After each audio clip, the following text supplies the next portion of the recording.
spark? Because are we returning to all-out war between Iran and the United States, intensifying strikes across the Middle East overnight? There were US attacks on dozens of sites across Iran. It was met with missiles targeting American bases in allied countries, including Kuwait, Jordan and Qatar. So is this a return to all-out war then, Michael? I don't think so, Leah. I mean, both sides have gone quiet for the last 18 hours now, so there have been no other reciprocal strikes. So, it began with Iranian attacks on 3 ships in the Strait of Hormuz, and then the Americans responded. The Iranians responded again with attacks on American bases, and the Americans have then hit a couple of 2 extensive raids on the coastline of Iran and 1 or 2 inland places as well. So both sides are trying to have the last word militarily, but both of them now have gone quiet for the time being. It might flare up again, but neither side, I think, want to go back to this all-out war because the Americans have got plenty of military hardware in the area. They've still got 2 carrier battle groups there. The Lincoln is still there, the Abraham Lincoln carrier. The George W. Bush is still there. And those carriers, with their carrier battle groups, are very powerful. They've got a Marine Expeditionary Unit. They've got an assault ship. The Boxer's still there. They've got plenty of stuff to carry on the air war, but to what purpose? And the Iranians, again, they've got about 70% of their missile forces available to them from what they started with. They could carry on attacking the countries in the Gulf, but to what purpose? Other than to raise the sense of loss to everyone. So both sides are more interested in carrying on negotiations, particularly the Iranians, because they know they can string out these negotiations well beyond the 60 days of the ceasefire's extension. And the Iranian calculation is that they can outlast America economically longer than America can last politically, because the Americans are getting closer and closer to the midterm elections. And the Iranians think they've won. They think the Americans will have to withdraw, and they are now, you can see in the things that they're putting out, they're articulating a new regional strategy where they'll have a lot of influence in southern Iraq. They'll have control of the Houthis in Yemen. That will give them control effectively. There you are, the Red Sea, the bottom of the Red Sea, the Bab el-Mandeb Strait there at the foot of the Red Sea. The Houthis can close that. They can close the Strait of Hormuz. They will have the enmity of Saudi Arabia to deal with, but they had that anyway.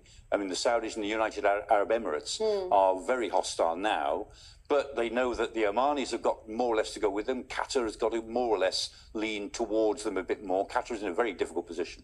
So they know that they still have influence over the other Gulf states.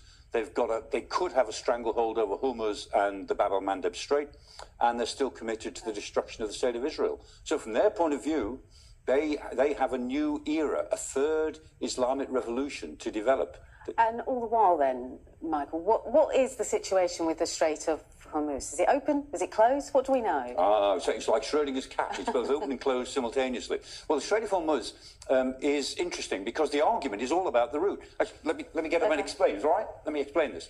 So the route that shipping normally takes is the Transport Separation Scheme, the TSS, and that is around about here normally. Okay. And nobody can use that route because the Iranians say they've mined it, and they probably have. There do seem to be some mines in this area. And what the Iranians say is, okay, the strait is open if you come via Larak Island or near to Larak Island. So the shipping that they allow through the strait is taking a pretty northerly route to come out. And that means they can charge, and they're planning to exert charges. They call them marine service charges, which is a toll to you and me, but they're called marine service charges. And that's what they're going to exert in about 6 weeks' time. The Americans say, no, we have a route along the Omani coast that we've cleared, we've made sure it's safe, right round the Musandam Peninsula, around the Hajar Mountains here, down towards Fujairah. And that route is where these ships were attacked in the week. So the Iranians are saying any ship using this route is not safe because it's not using our route.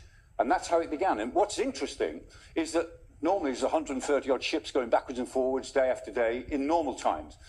In the last few days, last week, there was about 30, 40 ships going in and out. Last couple of days, it's 20 or fewer. And none of them, over the last 2 days, none of them have used the American route. Those that have gone in and out have all used the northern route.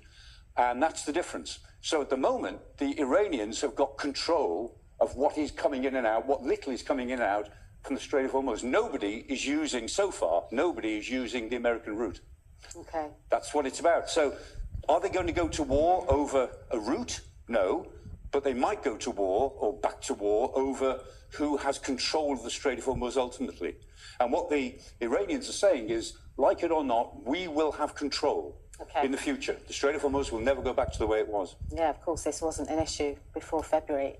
Yeah. Great stuff, Professor Michael Clark there.